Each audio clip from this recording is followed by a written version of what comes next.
The Goblin Glory Hole. dat was Glory Chaser. Okay, people, hello and welcome. Let's remove this piece of text. We are in the precursor of what will be the Gentry Invitational. My name is Niels Viana. I'm here with Jelle Geeselink, sorry, Indeed. Hello. as the co-host. Right now, as I say, this is a precursor to the Invitational, which will take players from the top of our leaderboards and pit them against each other shortly before each open final event.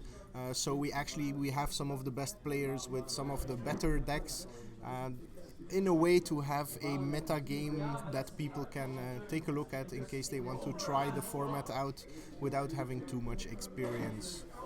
So these are the top 8 players of our leaderboard here in Ghent. Later versions will probably have slots from other locations as well, and we're considering putting one of the buys at stake at these events in the future. But we'll see that once we get there. Right now it's just to get some more matches out for you. On camera we have Lars and Tim Matthijs. Those are in 3rd and 6th place. What? De hoogsten in de standings mag kiezen. So they're 3rd and 6th, and we're using the starting player determination by standings in the leaderboard, which means Tim on the right will get to start here. And we have their deck list, so we can have a little look here. Jelle, what is Tim playing?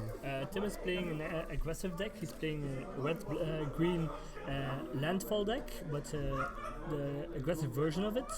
A lot of 1 and 2 drops, and a lot of aggression. That's actually the deck. It's just some small creatures, some pump spells, and landfall triggers. Okay, on Lars' side, we already see we have quite a different kind of deck. It's blue-white tempo flyers that uses mostly Reflector Mage and Essence Flux to get some extra advantage. There aren't any crazy surprises in here. Gideon as a finisher and Archangel Avacyn, they're pretty much staples for this archetype. One thing to look out for is the unsubstantiates. So these are the return target creature or spell to owner's hand. It's one of Lars' favorites, and we'll see if it comes out big in this matchup. Oh, we have our first rare. It's Scapclan Marauder, I think. Yeah, Scapclan Marauder. Indeed, it's a 2/2 haste with Renown. When it's renowned, it will hurt Lars whenever he plays a non-creature spell. Yes, it will shock him. 2 damage, I think. I think I played it the last finals. It's one of my cards, but I didn't like it in my deck. But I played a totally different deck compared to Tim's. So for the people who don't know who Jelle is, he's our winner of the last edition of the finals event, and decided to split the edition before that. So he sort of is our formats champion. Indeed I am. I'm very modest about it. Okay, for people that are watching, the chat's right open for you. If you have any questions, wishes, requests, or complaints, feel free to dump them in there, and we'll try to get to those as soon as possible. Let's go to the match. Tim has a very good start here, since he could play his 3-drop rare on turn 3 and already renown it. He's gotten Lars to 15 in 1 attack. That's quite good start for him. Yeah. Lars will try to play some creatures with come into play effects. So we'll see whether he has. He's playing the removal spell, Angelic Purge. One of the better removal spells from the set, especially in combination with our 1-2 human the here. investigator. Indeed. This particular tournament is not sanctioned since it limits the people that are allowed to play in it. But all other events that we stream on this channel are usually sanctioned. So we have a monthly ladder event, and the open final event will all be streamed. If you're interested in this open final event, you can check in on September the 17th, local time 12 o'clock. Local time being Central European. Okay, so What happened? the Akum Firebird came in, yeah? Yeah. So that's 2 rares before the end of turn 4. That's pretty impressive for Tim. Yeah, it's a big impact. Now, Lars has quite a few interesting plays he could do. A Sky Spawner would lock up this entire board if Tim doesn't have a land. So that would be nice. And there it is. It's pretty good. Yeah, so Lars is very clearly in the control role in this game. I wouldn't say in this matchup actually. There's quite a few possibilities for him to be the aggressor, and I do think he has some more late game finishing power. Gideon is one of them, of course. Yeah, Tim isn't playing that much burn, is he? No, I can't see anything on his list here, but Devour in Flames. Yeah, and there is quite a bit of pump. Yeah, that's a land plus a pump spell would be very good here, but he doesn't have the land. I guess he has a pump spell. I don't think he can afford not to block here. No. Also, we have not mentioned it, but Lars missed the land trap. Yeah. This is very big actually. Well, so did Tim, and it's almost equally big. Yeah, it's true.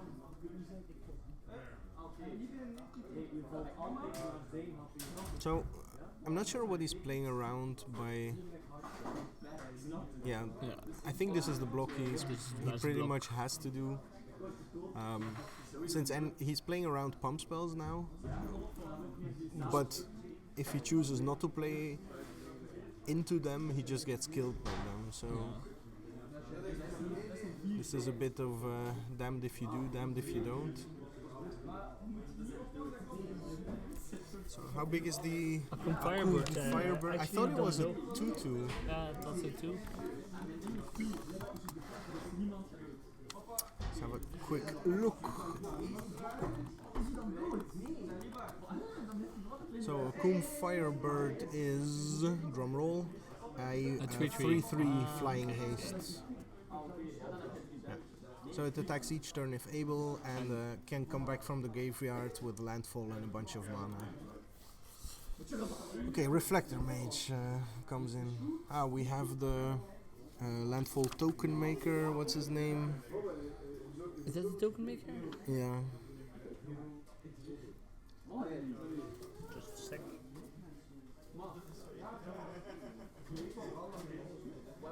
Oh my god. No, it's the one that gets +2/+2 whenever you play. Yeah, so it's 2/2. Yeah. It's the Valakut. The Predator. Valakut Predator, indeed. Yeah. I think this game is definitely over here. Yeah. Yeah, that's the problem with the tempo decks is if they do get a significant loss of tempo, it's very hard for them to get back into it. Yeah. This is actually a pretty cool landfall deck. Yeah, it reminds me a bit of the old ones of a year and a half ago. Of course, those had better burn and Monastery Swift Spear. Yeah, true, but back then those it were was less like landfall decks. This is more real landfall. Yeah. And up till now, I have been very skeptical about them, but I liked almost every card he played. So yeah, it is a bit more mid-rangey than you'd expect. yeah, he had a very good start. That's very true. Yeah, we have another player as well, Bram, who plays a landfall deck, but his is even more late game oriented. He plays the 4/4 that gets +2/2 as one of his cards. Well, he played it the last turn. Ah, yeah, right. Yeah. Oh, yeah. Yeah, I don't think you can play without it. It's like so big. It's so good.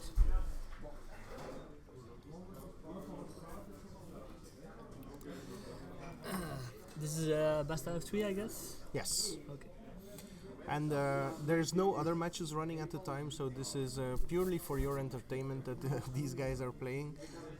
We'll jump from one match into the next match, and maybe I'll whip up a bracket so people who actually know these people know who's doing well.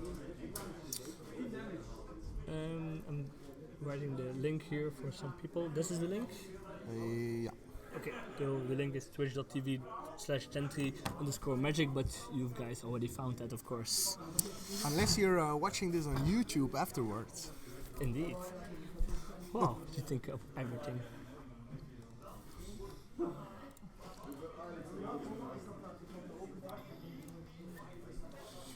Okay, so let's take a quick look at the sideboards these people have. For the blue-white flyers, we have Disperse, Dispel, Spell, Shrivel, and Negate as a control package, and Sigarden Priest, Felidar Cup, and Pacifism as a more anti-aggro package. Yeah. Here we have a small sideboard. It contains of 1 forest, 1 mountain, 4 glory hole chaser, Goblin Glory Chaser. I'm sorry, this was a joke between me and Niels earlier, and it's stuck in my head now. And 4 snapping Gnarlet. Yeah, I think Tim hasn't taken this tournament too serious, because this is actually a deck list for 2 decks, and this is the sideboard of the other deck. Yeah, but he's playing the second deck. Yeah, he is, because he's playing the Snapping Gnarlet's main deck now. Did we see them? No? No, but he asked me just before the tournament starts, should I play the Snapping Gnarlet or the Goblin Glory Chaser, and I said the Gnarlet was better. Okay. And so either he's playing the Snapping Gnarlet or he didn't take my advice. Ooh, that would be a mistake to make. A mistake to make. Meanwhile, Ian has arrived. Ian is one of our best Gentry players as well, I think. Yeah, Ian is actually second on the leaderboard, so he already has 1 buy for the open event. Okay, so we're underway for game 2. Both players seemingly have access to their colors at least. Tim choosing to get his forest with an Evolving Wilds, and Lars naturally getting his 2 colors. Tim's deck is one of the decks that sometimes keeps the Evolving Wilds for later. It's one of the few decks that does that in Gentry. Just of course to get the extra landfall. Yeah. So I guess he doesn't have that many lands in hand, because otherwise he would probably keep it in hand. So this is Anticipate, I guess? Anticipate. I never recognized the promo. Yeah, the promos are horrible for us. Also, you can't see them. You can see them there a lot more difficult with the light. This is a pretty good start for Lars.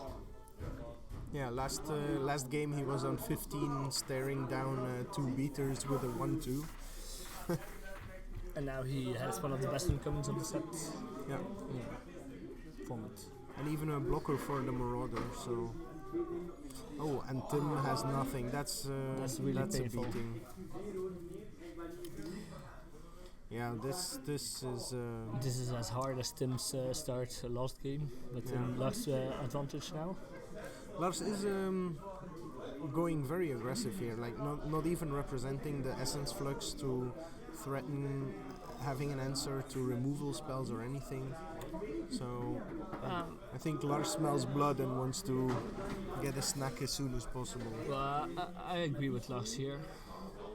To not keep open the removal spell, the Essence Flux. Or maybe he doesn't have it and it's not even a bluff. It's stupid to bluff. I mean, Yeah.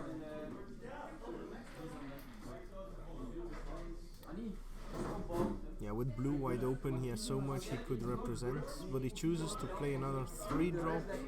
this is going hard. Destroys Tim's board. Yep, puts him to 12, which is still a 2-turn clock. So, but I don't think Tim's deck can stop this avalanche. Yeah, I'm actually very sure it can't. Lars could actually have his Gideon to kill him next turn. Indeed. But that's the only card in his entire deck that finishes. That wouldn't even be enough if he has a Gideon now. No, indeed. I know it would be enough. 2 blocks, he puts him down to 10, but whatever. Yeah, 2 indeed. Yeah, Lars has nothing to be afraid of here. Yeah, but he's a cautious player. He'll definitely make sure he won't lose this game in any way possible before he declares an attack here.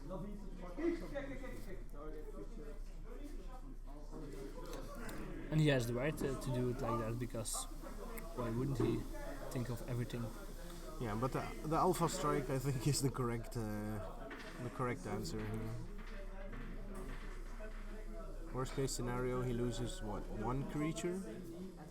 That's the utmost he can lose indeed. Yeah, the 1/2 isn't a very good blocker. No. Well, none of Tim's creatures are very good blockers. That's what the landfall kind Indeed, of yeah. has as a consequence here.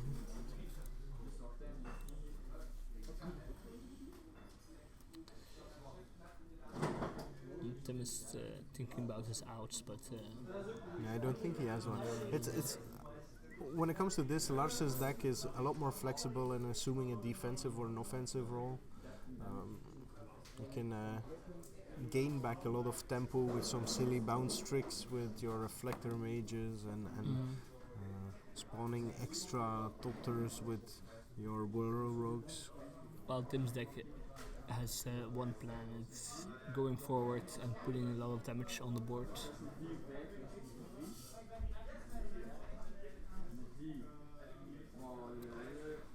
Wow, okay, so Tim choosing not to block anything and into 5 untapped mana for Lars. Yeah. I don't think anything is going to come from this game, and we're going to game 3 here. These are very fast games indeed.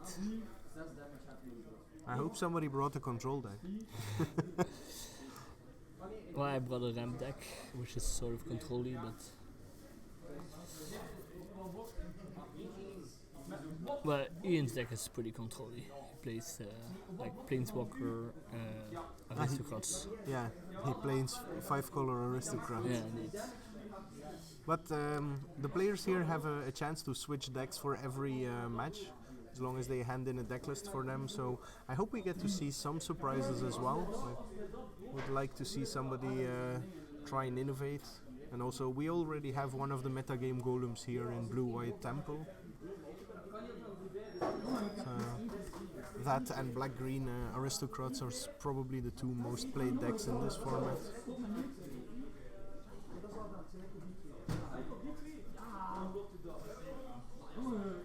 A pump spell. I think Tim just wants to show how much damage he can do before he dies. Yeah. Yeah, this is over. Okay, and we're going into game 3 after 2 pretty uneventful games, to be honest. Well, there was a lot of combat. Well, yes. So game 1 was over by a rush from Tim, coupled with a bit of mana screw from Lars. Game 2 was over from Lars pretty much curving out perfectly for his deck.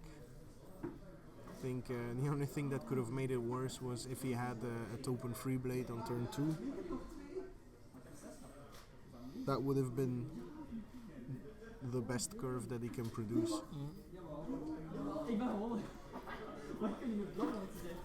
Now, final match, final game. I mean.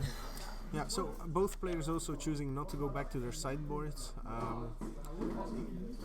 Is a bit an indication also of the level of preparedness of the players in this event. What?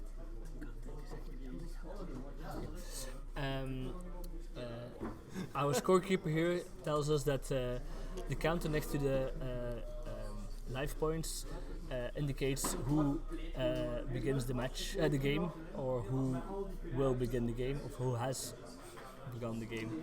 Who has chosen to be the starting Yeah, player? but during the game you can still see who started the game. Yes. I mean, It'd be very convenient if we ever need to determine if somebody drew an extra card. indeed. If only we had counters as well for the mulligans. Wow, indeed. This is actually a little tip for everybody who plays paper Magic. Usually if you're serious about Magic you have a notepad. I always write on the top of my life total column who the starting player is and who's taking mulligans. Same here. Because you never know when that turns out to be relevant. It's indeed, it can be relevant, or if you happen to play a very good tournament and you want to write a report about it, it's also handy to remind yourself which games started how. Yeah, have some extra information.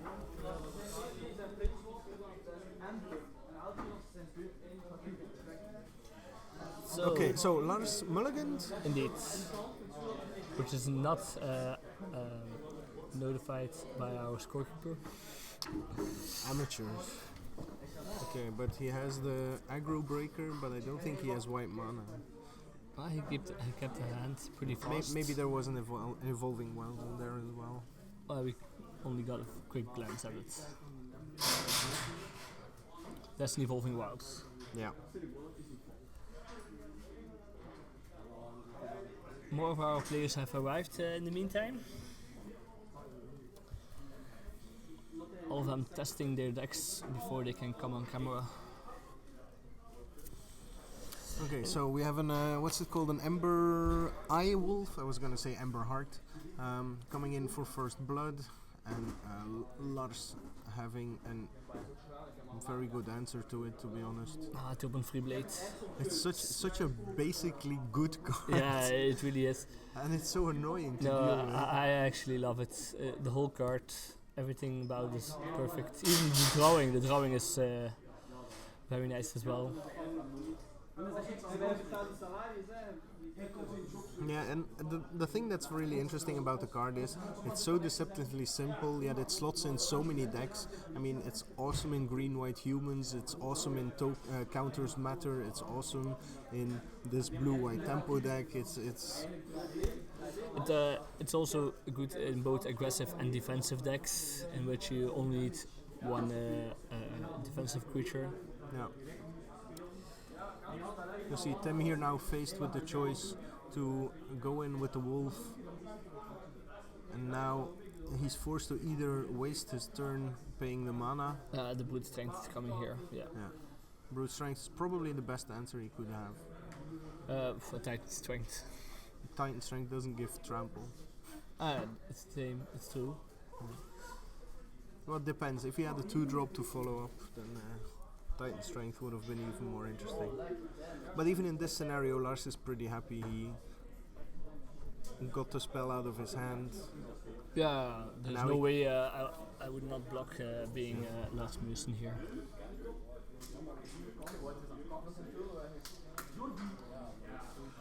So again, he has a 2-power blocker for the wolf.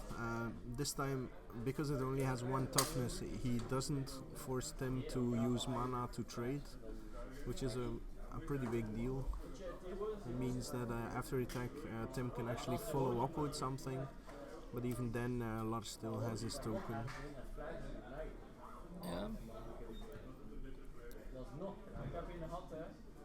I think I would definitely attack for Tim in Tim's place. Well, we already talked about this in the previous game. His only plan is to attack, so Yeah. this is the type of deck that either you choose to build up to one massive turn where you go 2 Evolving Wilds and play and a bunch of trample pump spells in hand, or you just keep pressuring until your opponent is dead and you hope they never really overcome it. Oh, that's a really That's a really bad Evolving Wild. I really need to know Tim's hand here, but I probably don't agree with the play. Yeah, since the Evolving Wilds it's 2 things really. It's so Evolving Wilds not only is an extra land drop, it's also an instant speed land drop, and so much of your power is in threatening that extra land drop that's just there on the table. I find it, unless he has a crazy 5-drop he really needs now. Or 4-drop and another 5th land. Like this one. And then I would have played it last turn. I mean... Yeah.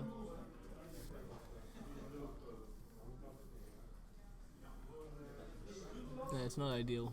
Yeah. See, now this one, I keep forgetting his name, Grove Rumbler, is also a lot less impressive. If you had the Evolving Wilds on the table right now, you just gum up the board completely. Yeah, but I could have understand the play if Tim plays the 3-drop, plays Evolving Wilds, doesn't sack the Evolving Wilds, wait for the Reflector Mage, and then of course sacrifice the Evolving Wilds so he can play his 4-drop. Then I would understand, but it was like immediately. Yeah. So we also see Tim here, like we said just a turn ago, choosing to not go on the offensive and building up to what is hopefully for him one huge attack in which he tries to decimate Lars. Also a point of attention is Lars is again stuck on 3 lands, but since his 3-drop slot is pretty much what makes his deck, he's quite capable of running away with the game with just this. Also he got 2 Silent Tokens, don't forget about that. Yeah. He doesn't have double white though, which is pretty relevant if you look at his rares. Doesn't the Grove Rumbler doesn't it have trample? I think so, yeah. Then I don't understand the blocks.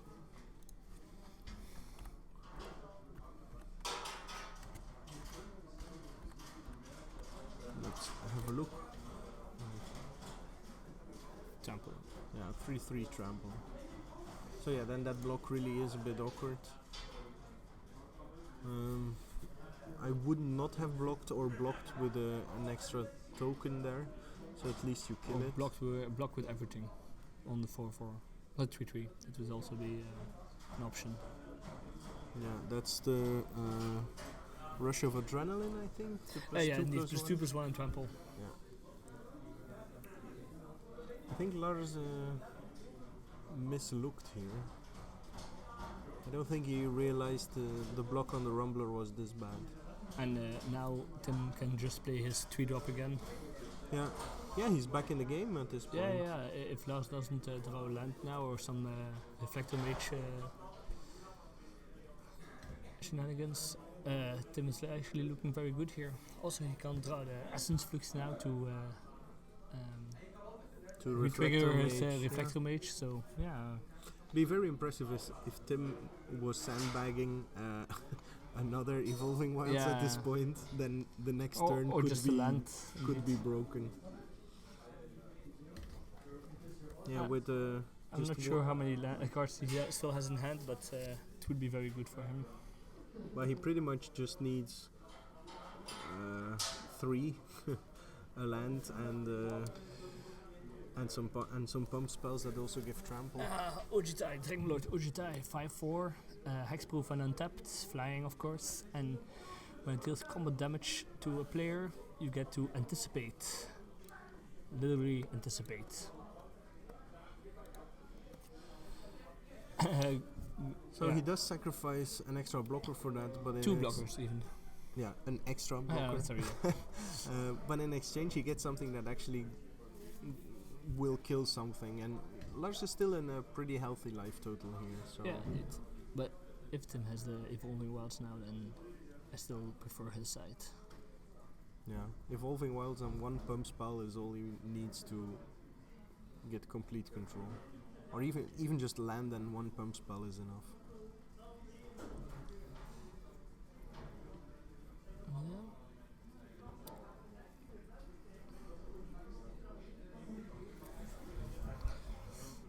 Tim goes in the tank. I hope this means he has options. Well, he is counting, that's for sure. This isn't an easy board state.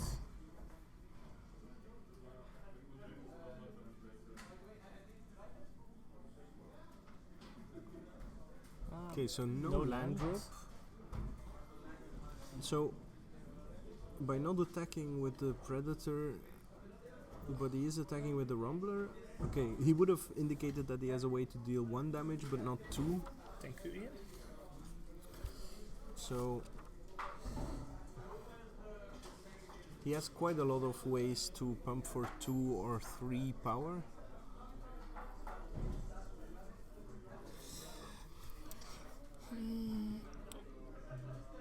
I'm not a big fan of it. I would have blocked the Predator here. Well, I would always put Ojita in front of the 3-3. Even he needs like 2 pump spells. Yeah, for, that as well. For the Grove Rumbler to survive. Even 3 pump spells. No, I would always put Ojita in front of the Rumbler. Yeah. I just also think that the wolf at this point isn't that interesting. I also still think that Tim should have attacked with the wolf a lot earlier to trade it for a flyer. Yeah. Okay. So still... And suddenly this game turned the other way. There's still a possibility that he has an Evolving Wilds or a land in his hand. But he's playing very greedy with it then. Yeah. But I don't think so.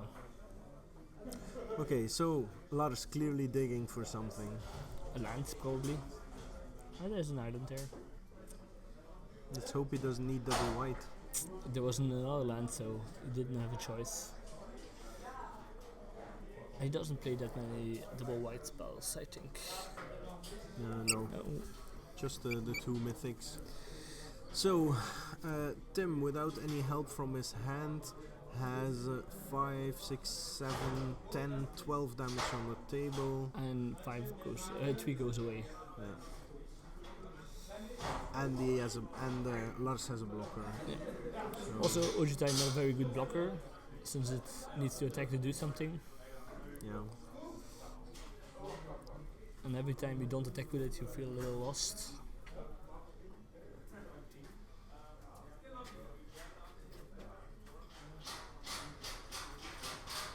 Okay, so an interesting game so far. It's pretty swingy. Well, I think Tim, for the most part, was in control. Was on the better side of it. Yeah, but Lars now has a mana open to block, blink, bounce something. That would put him in control again. Yeah. Tim again has no land.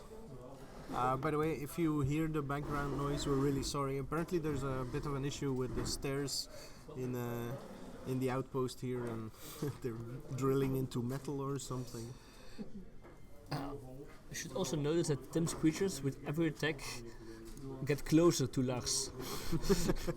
They started at the beginning of the red zone, and they are already almost on his side of the board. So they are very eager to get those last points of damage. It's the theory of scorched earth, and you just never leave anything behind. Okay, Lars seems a lot more apprehensive about this block than he needs to be if he has Essence Flux. I don't think he has Essence Flux. Although, there's still a lot of options with Essence Flux as well, so...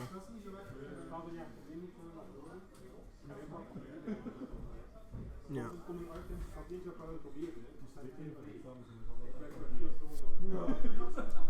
2 pump spells for Exactsies. And No essence flux. is no essence flux. So Tim wins 2-1 with his pretty interesting looking landfall deck that features a ton of pump spells. That's pretty interesting. We'll be back for about. We'll be gone for about 5 minutes as we change the names and look who's gonna be our next match. Also for the commentators to have a drink, and then we'll be back with you guys for another game. See you guys. Bye. Ik had deze matchup in beweging.